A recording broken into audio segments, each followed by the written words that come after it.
Welcome to our conversation for our ECNI 833 course on coding and makerspace. And today we're super excited to have our very own Megan Moore from our ECNI 833 class. I think she's the queen of makerspace and coding from what I understand. But Megan, maybe you want to just fill us in a little bit more on exactly what you do and how you use makerspace. Of course. So thank you so much for having me today. My name is Megan. I am the EYES program coordinator. So I run the Educating Youth in Engineering and Science program right out of the University of Regina. I have been working in science outreach for nearly 8 years. I've been at the EYES program for just over 4 now. It was my 4-year anniversary in September. And a part of my job is to give youth of Saskatchewan like a realistic, fun and engaging STEM experience. And with it being 2020, a large part of that STEM experience includes things like technology and coding. So I started with a degree in bio and psych, and I was the classic, oh, I don't need to learn how to code. There's people that do that for me. And now I'm the first person in line to learn about robotics and coding. It's super fun. It's super engaging. And I just think it's so incredibly relevant.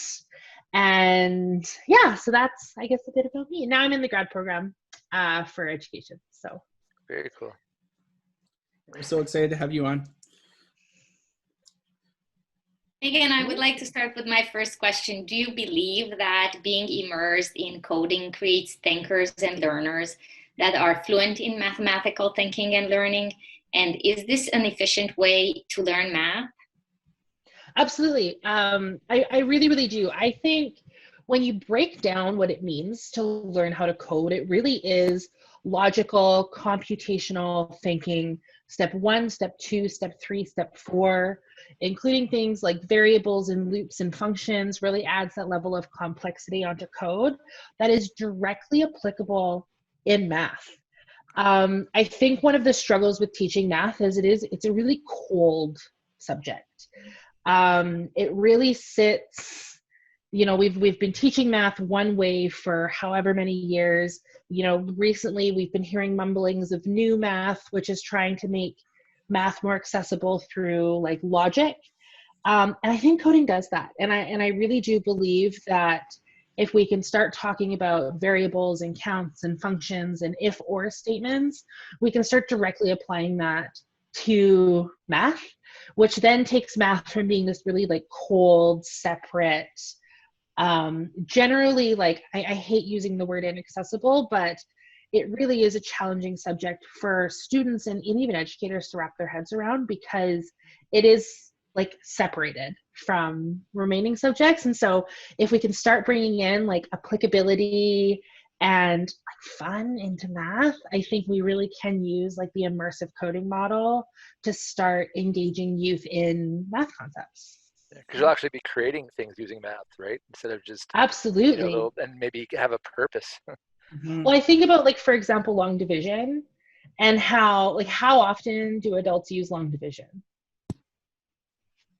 Nope, have it on my phone. I do in my math classroom because I'm a math teacher. Yeah. And so I'm tutoring these 2 young girls, and we were getting into long division, and I had to Google how to use it. And then, but really, if you break down long division, it's a series of patterns and addition and logical step-by-step backwards thinking, which is directly applicable to what coding is. Right? Because division itself is separating one large number into an even number of individual groups, unless we're talking about remainders. But you can talk about like that logical step-by-step process directly through coding, right? And through that like computational thinking model. And so if we're able to take something as awful as long division that we don't use as adults, but if we can teach it in an engaging, meaningful way, we can remember how to do it 20 years later. So true. Yeah. I think, yeah, like kind of like what you said about, I think it's really important that we recognize that computational thinking isn't only coding. and it's that theory of model that can be applied outside, right? And it can be applied in your general mathematics, or just any subject area. It's just that kind of process of solving problems and breaking down problems and pattern recognition. Geez, I can't talk today, but those are. I'm so glad that you said that. Because that would be like constructionism, right? Because you're constructing Yeah. your knowledge and you're building it. Yeah, Absolutely. And even like in direct comparison to like talking about like the engineering design model is computational thinking, right? Looking at like the model of like doing scientific experiments. So like building a hypothesis, testing the hypothesis, observation, that's just computational thinking, right? And breaking it down into like that step-by-step logical format. And so we already do computational thinking on a daily basis. So it's not like, you're totally right. It's not just applicable to coding. Right. It's applicable across all subjects. For sure. Okay, well, I think that's a good place to end that question. Moving on to question 2, we have, does making mean making anything? And are there some experiences or materials that you think are more valuable than others? This is like a really interesting question because making and maker is kind of a big buzzword. But arguably there's 2 different types of makers, right? There's the makers that are like, you think about coloring a picture, right? There's no real end goal. The end goal is to color the picture. We haven't added any additional skill sets. We haven't connected like any large subsets of education. It's really, the goal is to use our time and to color a picture. Whereas if you were to compare that to making, like, let's say 3D modeling and design, now we're taking like core curriculum, core computational thinking concepts, and we're actually creating something that is kind of above, it's the next level of making. And it's hard to describe because on the surface they look the same. They just look like you're completing this project, but at the end of the day, when you break down the steps that go into 3D modeling, you have to be able to render and complete a series of, I'm thinking of Tinkercad, putting together a series of objects in a 3-dimensional virtual space that is connected. We're looking at making sure there's no gaps in our image. We're looking at sizing, making sure our measurements will fit inside of our 3D printer, able to think in a 3-dimensional model, being able to turn it, augment it, and complete your design. And then being able to transfer that into the actual 3D printing process. Are we taking into account temperature fluctuations in the room? What type of filament are we using? Are we aiming for longevity? Are we using UV biodegradable filament? Are we going to be finishing this object? So we need to sand it and varnish it? Is it going to accomplish a task? And so when we think about making in the traditional sense, we think about sitting down with our piece of paper and cutting out the butterfly and then coloring it. And at the end of the day, we have accomplished making something, but have we actually accomplished a foundational task of making, if that makes sense? And so I would argue there's 2 types, and it comes down to, are we meaningfully engaging with the making process? Or are we making to use our time, right? Does that make sense? No, that does. I think that is like such a good point too. And I think you kind of nailed it on the head, right? There is some types of making that you have to be more engaged in, and more it's more meaningful learning, essentially, exactly like you said. Well, I think too, you're also bringing in like multidisciplinary things, like you're bringing in things from different places, where if you're just kind of making the butterfly and coloring, it might just be art, for example. But you're talking about the whole, I know sometimes STEM is also refers to as STEAM because you got art in there, but you're doing the math and you're doing the engineering and you're bringing in all these different elements and you really put them together in your problem solving, rather than just coloring a picture And or, that kind of a thing. Exactly. And I think fundamentally they complete different tasks, right? One of the things, like, because there absolutely is, if we go back to coloring the butterfly, there are like important outcomes to that, right? Like you're teaching like motor skills, dexterity, coloring within the lines, color identification, and all of that really positively can be said about the simple cutting out the butterfly and coloring it. But I think in the grand scheme, there's so much more depth to that meaningful engagement with making. And if we look at the multi-step, multi-dimensional process, right, we're learning of 3D printing. We've got computer skills, like that visual 3D modeling skill.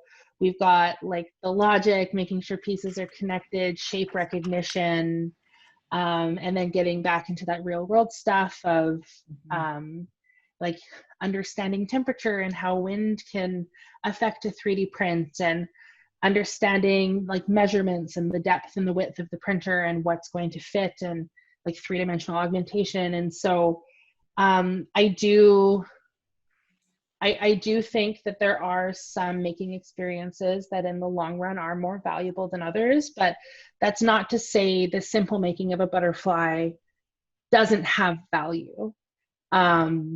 I just think there's not a lot of depth to, we like at work, we call it crafting. And there's nothing wrong with crafting. I do a ton of crafting. I think it's fun. It provides happiness and joy. But at the end of the day, it doesn't teach me 3D augmentation. And so I would say that there are some making experiences that are more meaningful than others, but I think they really complete different tasks, if that makes sense. That makes a lot of sense. And I really like what you're sharing with us too, because I'm not too sure, of teachers really understand the importance of it, and B, if they understand like there's different levels. So how, this kind of leads right into our next question, is that how do we get more teachers to take that risk in incorporating, maker movements or coding into their classroom, rather than just, it's an hour of code, I did my one day and I got her in, and that now I can check that box. How do we get teachers to realize they could use it more, as, or even let kids just jump in there and do it? Like, how do we get teachers to buy into this a little bit more? Okay, so this is my soapbox, bear with me. Awesome, let's hear it. So this is a massive, massive multidimensional problem. And I think it starts at the top. I'm sure we have all seen the new PAA robotics and automation curriculum that came out. Yep. It's crap. It's awful. And I say that with as much bias as I can put in that sentence. It was created with the teachers who have the knowledge and experience to do the curriculum in mind. It was not created for educators who have not broached the subject. It's very it was, pardon? I just said it, it's so intimidating. It's so intimidating. I have read through probably the first 25% of it. And this is like professionally what I do, is take complicated STEM topics and I break them down and make them accessible to youth and educators. And there is absolutely nothing about that curriculum that is accessible. They use overwhelming terms. I noticed that throughout the curriculum that they actually use a lot of the wrong terminology. For example, there is no such thing as a line tracking sensor. That's not real. There are sensors that do line tracking, but there is not a line tracking sensor. And so there's a whole bunch of really complicated and overwhelming terminology that even if an educator wanted to take the time to step outside of their comfort zone and learn about it, they don't even have the right terms to Google. So starting at the ministry level, that curriculum is crap and I hate it and it needs to get thrown out. The next step down is looking at just general grade accessibility. So that PAA curriculum was created for students in grade 10 to 12, but looking at any sort of research based on subject competence.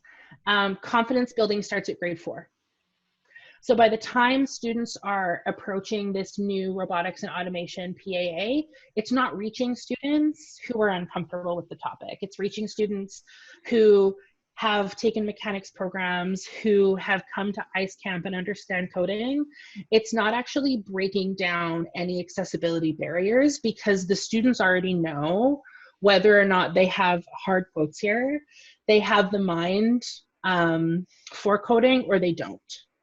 And so this PAA curriculum is really only built for students who have a foundation in the topic, which is really, really frustrating. And so then we take a step down and we look at admin and we look at school districts as a whole. School districts do not have a lot of money. They do not have a lot of training capacity, and they don't have a lot of time to provide training and resources for educators. So how do we expect entire school districts to encourage their educators to learn this challenging new topic if the admin are resistant to it, which more often than not is the case? It is very rare I go into a school to do a maker day that the admin at some point doesn't roll their eyes and say, oh, I'm thankful you're here because I could never do this. And that sort of attitude bleeds down into the teachers.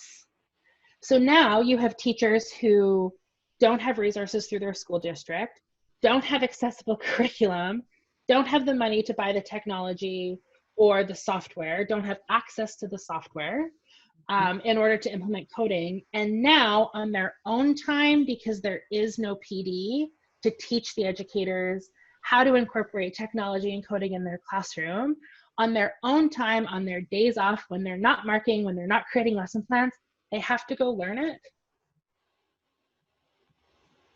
Like, when do we expect them to do this? Teachers are already incredibly overworked. They're incredibly underpaid. Their classroom hours are calculated to the minute to teach subjects. And the way that our province has approached technology is curriculum and tech. And so when you're being told as an educator that it's really important to incorporate technology and digital literacy skills in your classroom, but you are not giving the tools to do so, when are they supposed to do it? When are they supposed to go and learn how to code and learn how to do robotics? And when are they supposed to teach it? So we have at every level, at absolutely every level, we have failed our educators and we have failed our students in supporting tech and digital literacy in the classroom.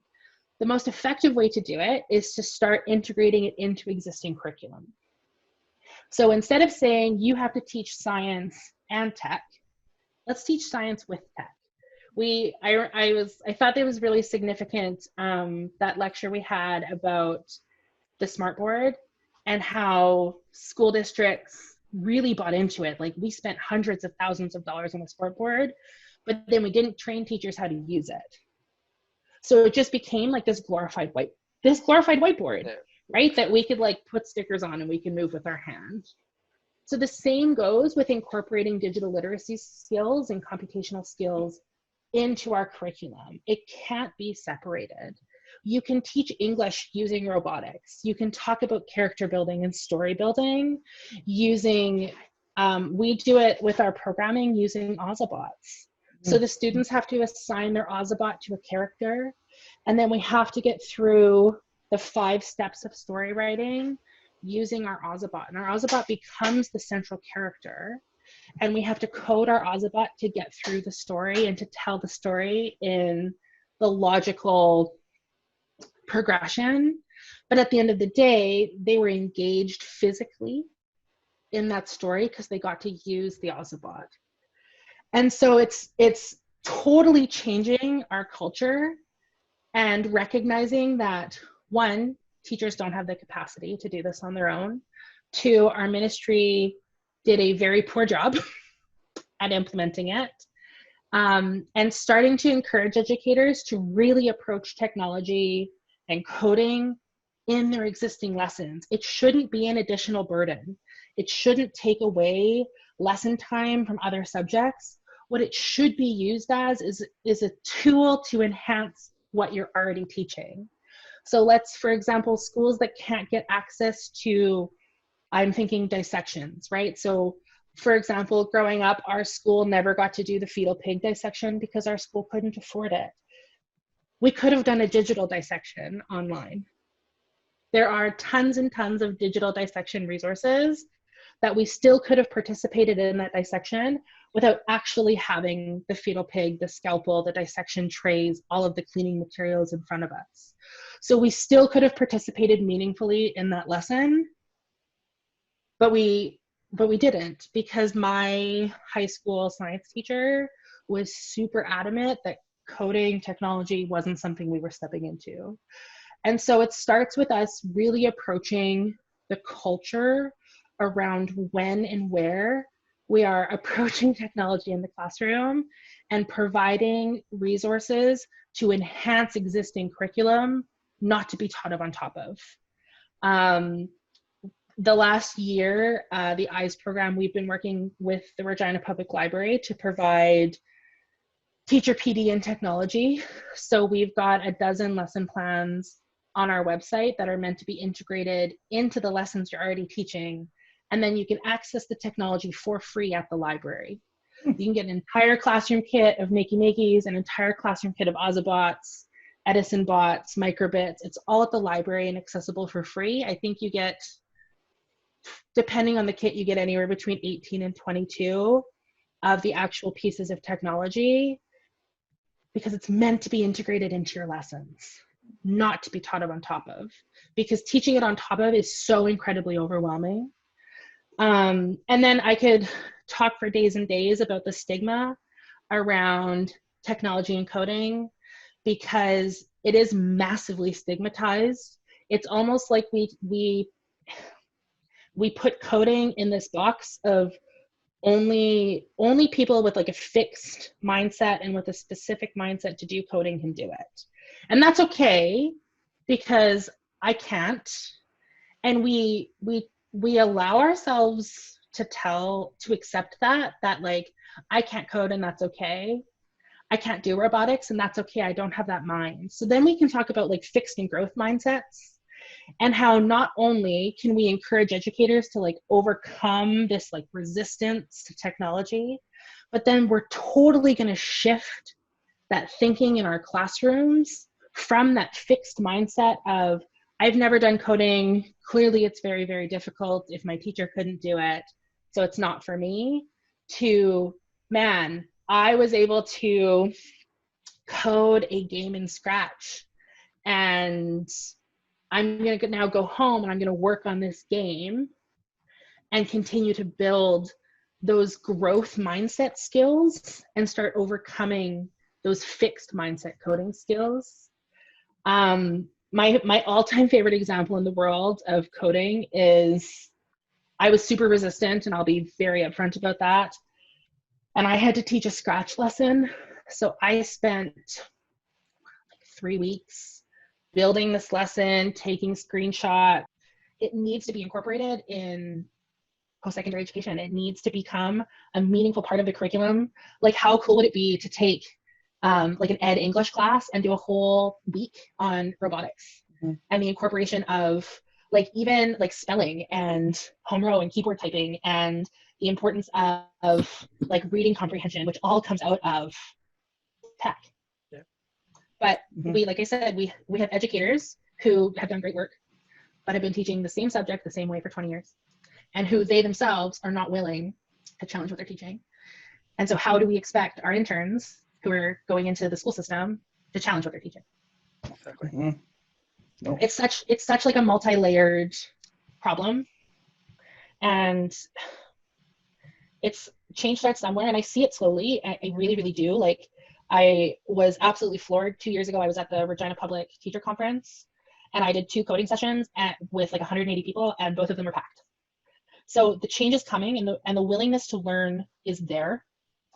But I can also appreciate how incredibly overwhelming it is. And so what we need is We need a community. We need universal recognition of the importance of coding and tech. Like the ICTC put out an incredible study in 2016 that was talking about what it means to be digitally literate. And I laughed because I was just updating, I try to keep my resume up to date year to year. And I laughed because when I wrote it 4 years ago to apply for eyes, I still had proficient in Microsoft Excel and Word on it, as I'm sure everybody does. That doesn't count as being digitally literate anymore. The question is can you use Microsoft Word, Pages, and Google Docs?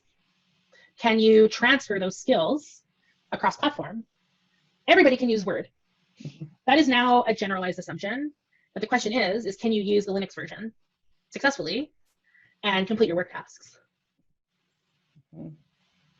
So it's even interesting to talk about how, you know, on a broader concept, how important digital literacy is to career building. And like a part of my job is web updating, so I had to learn HTML. And if I wasn't willing to learn it, I could not have my job. And it's such an overwhelming amount of barriers that it starts with having these conversations. I completely agree with the fact that you mentioned that teachers need so much time on top of them teaching all day to just keep up to date with all the technology, because I came into this program, Curtis and Dean know, without knowing anything about technology, literally anything.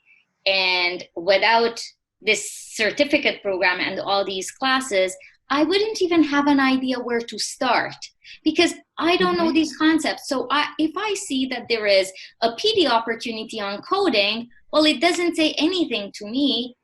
I don't even know if I should sign up because I don't know what it is. But now, you know, hearing about all these things and learning about them during my free time, right, in the evenings while working full-time and having a family, I know what it is. So I sign up for PD opportunities after work through SAS Code. And when I hear Ozobot, okay, well, I've heard of this. I'm going to take a PD next week, or the Bbot, or those things. But I'm so happy that you mentioned that actually there is an opportunity to borrow these tools, because how would I know? You see, like, we don't know. And why is it that we have to do all this PD on top of our workload during our free time?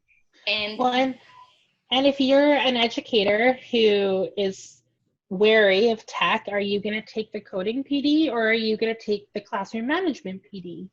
Exactly. Because we arbitrarily also, we all have internal biases, and we place, you know, we're going to go with what we're comfortable with. We're going to go with what we know for sure has value in our internal value systems. We're going to go with the classroom management. Absolutely.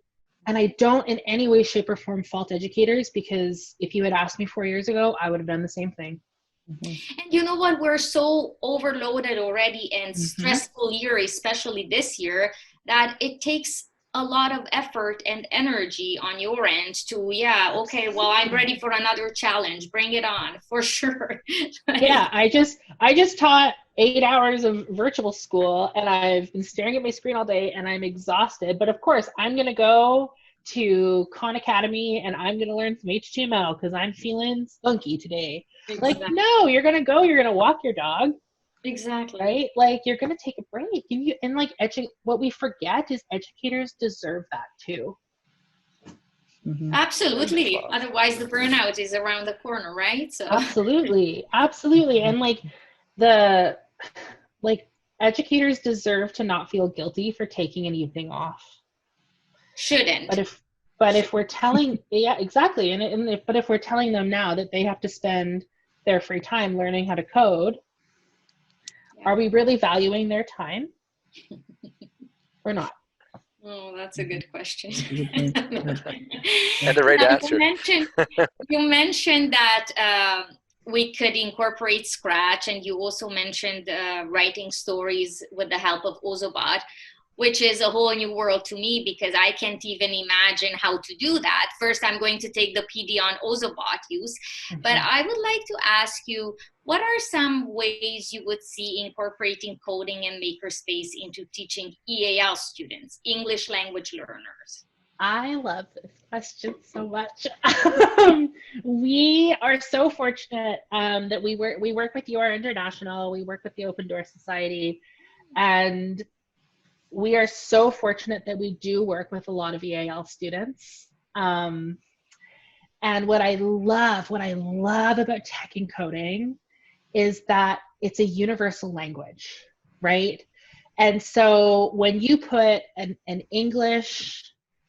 a student who has spoken English their entire life up against a student who is EAL, they are on equal playing ground because learning any sort of JavaScript coding or HTML, don't get me wrong, we'd use English words in that, but the semantics are different, the spelling is different, knowing your punctuation is different. The other nice thing is, well, this also presents a barrier, but typically when you're doing any sort of online coding, like Hour of Code is in something like 65 different languages. So being able to sit in a diverse language classroom and have all of your students be equally engaged because you can offer it in multiple languages. I know Scratch comes in a handful of languages as well. Ozabots are color coded, so they're like you just have to color red, green, blue to get your code out. And so while there absolutely is still language barriers because unfortunately lots of new technologies are primarily created in English, there still is like this almost this incredible world of possibility with being able to bring in EAL students to communicate in both. Really not last summer because we were virtual, but 2019, we had a group of students who were from China. Their parents were considering come to the university, so we had like a significant language barrier. And what was awesome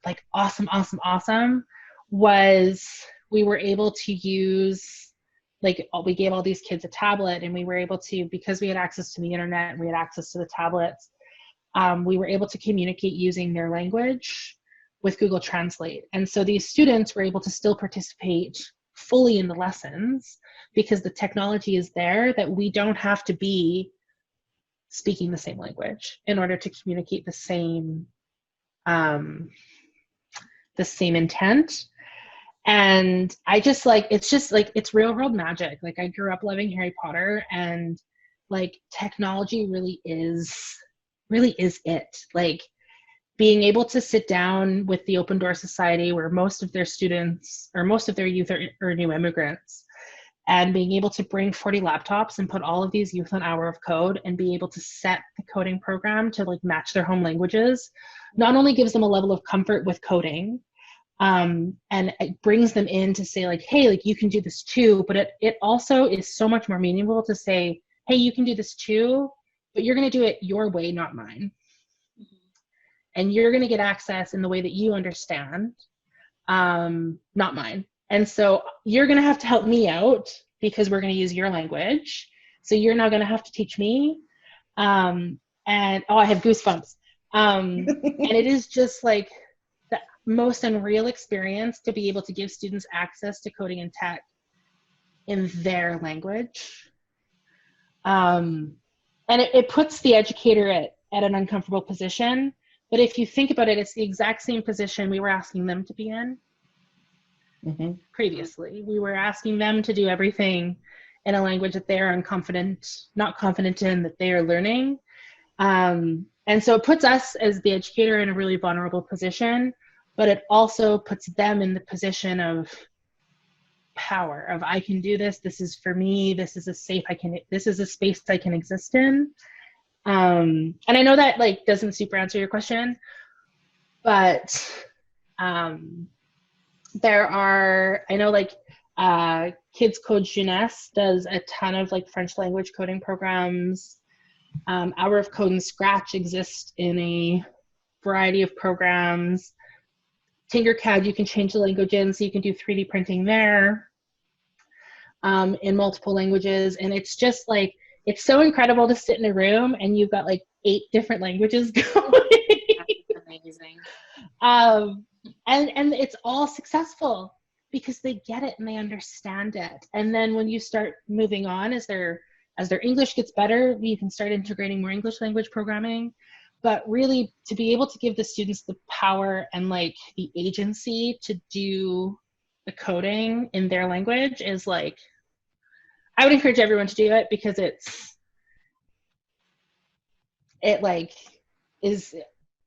have no words for it. It's a game changer for Yeah. sure. But I also think that with EAL students, they're already trying to decode like the language and try to decode. Absolutely. I think that gives them sometimes an advantage because they're already kind of programmed in their head to break things down, and that where sometimes English language learners just take that for granted. So I think sometimes EL, like they catch on to it a little bit because I'm already decoding now. I'm just decoding this instead. So Absolutely. I think it's almost an advantage in some ways. For sure. And you know, when you are in a completely foreign country and there is so much to deal with, when you hear your own language, it's something that literally changes the whole world for you. Like, it's something that is close to your heart. You can feel connected, more engaged, because it is yours, right? So you're more open to learn and not shut down and see the negative side of the culture shock and everything that you go through after moving. That is very cool. Thank you. Yeah, I love that. Hey. I'm getting goosebumps too, by the way. That's awesome. That's awesome. Okay, so leading on to our next topic here, and I think this is right up your alley, Megan, too. It's so what impacts does computational thinking have on society as a whole? Oh man, it's the movers and shakers. I think computational thinking breaks the world down and makes it make sense. We spend a lot of time, or we have, like, traditionally, we've spent a lot of time forcing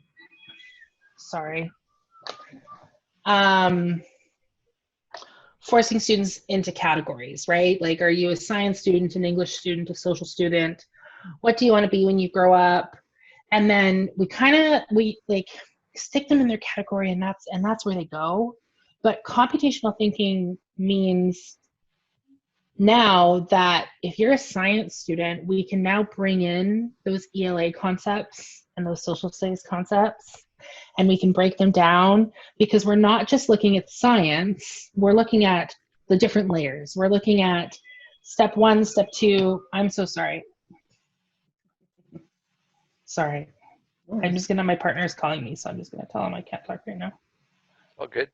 That's what editing's for. Curtis is in mind. Yes. Question 5. I'll write that in there. And so I just think by adding computational thinking and by training youth to look at what they see and break it down, it makes what seems to be inaccessible to become accessible. I think about, like, particularly, there's this one quote, and I should hunt it down because it's hysterical, and it's this little girl, she's 4, and she goes, well, when I grow up, I want to be an astronaut.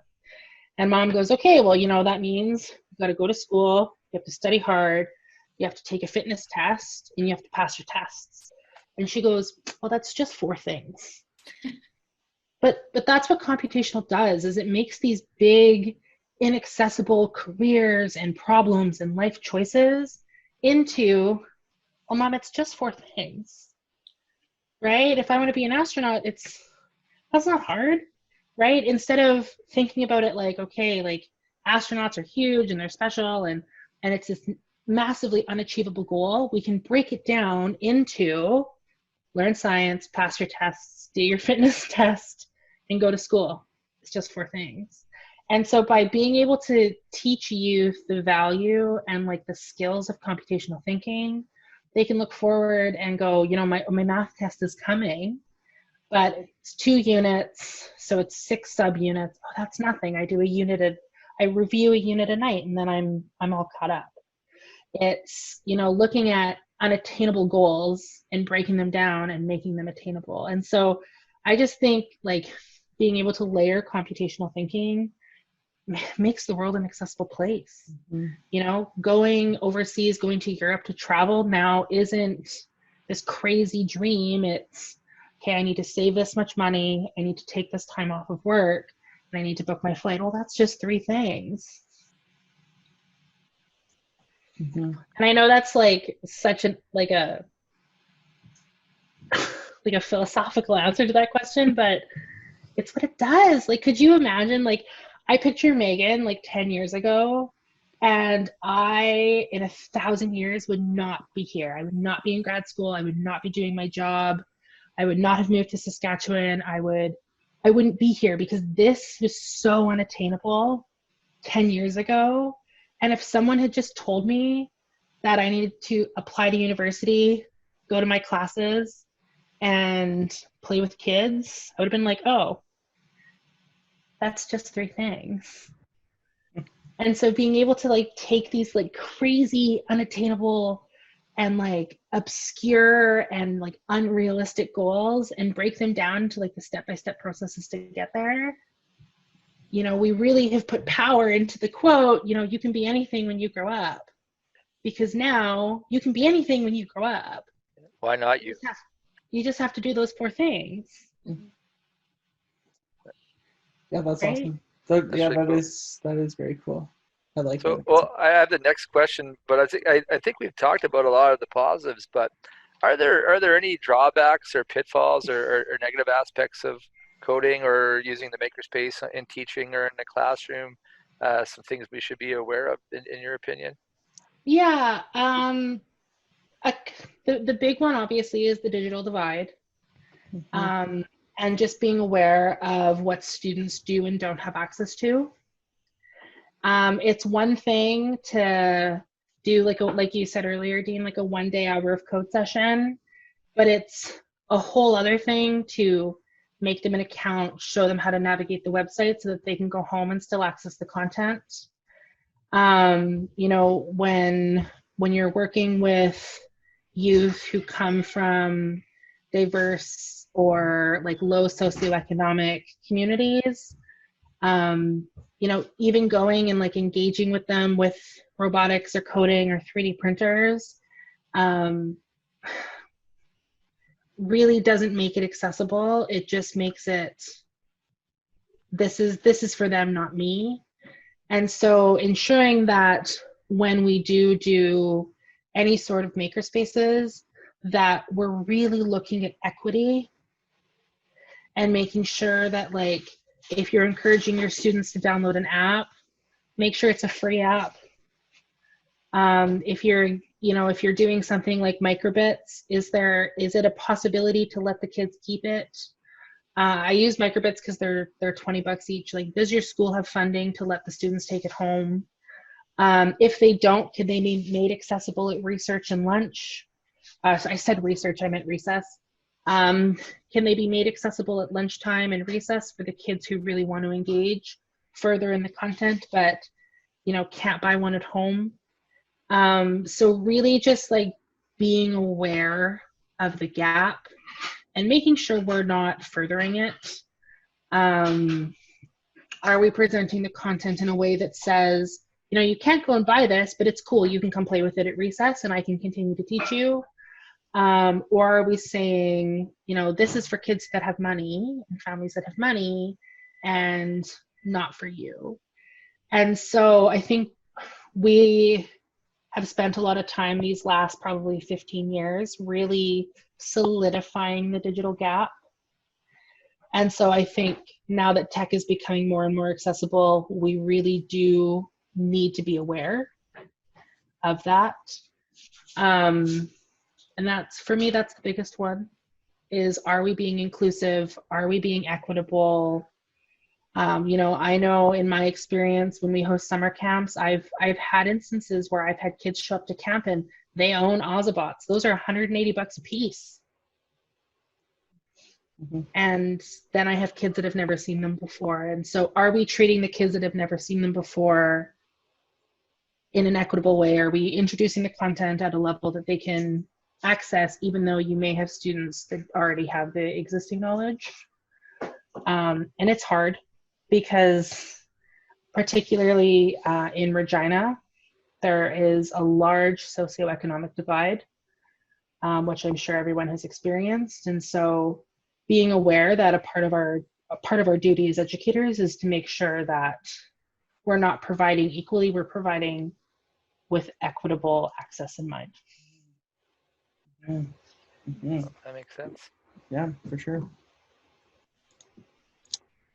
I think we covered, or you covered pretty much the next question, the privileged and disadvantaged students and teachers being privileged and disadvantaged by these technologies. But do you have anything else that you would like to add regarding coding and makerspaces and how we can make things better for everybody? I just think like the big takeaway is you can do it. Right? Start small.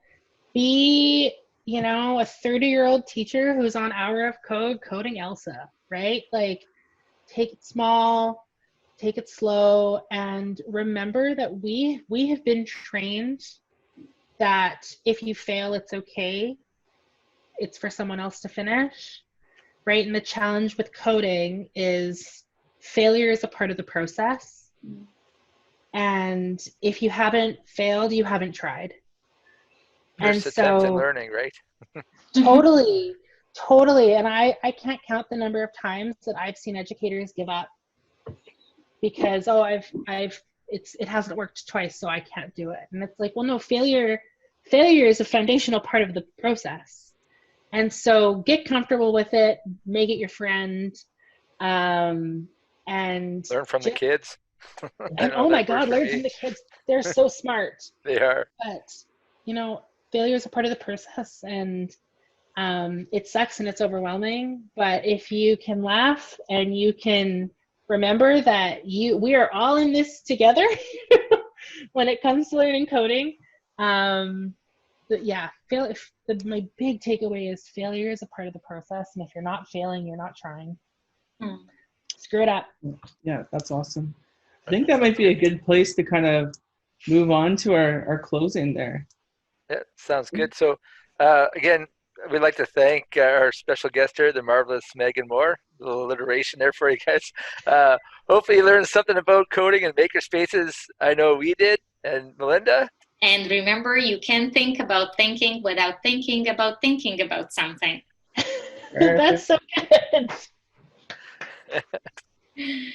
Thanks again.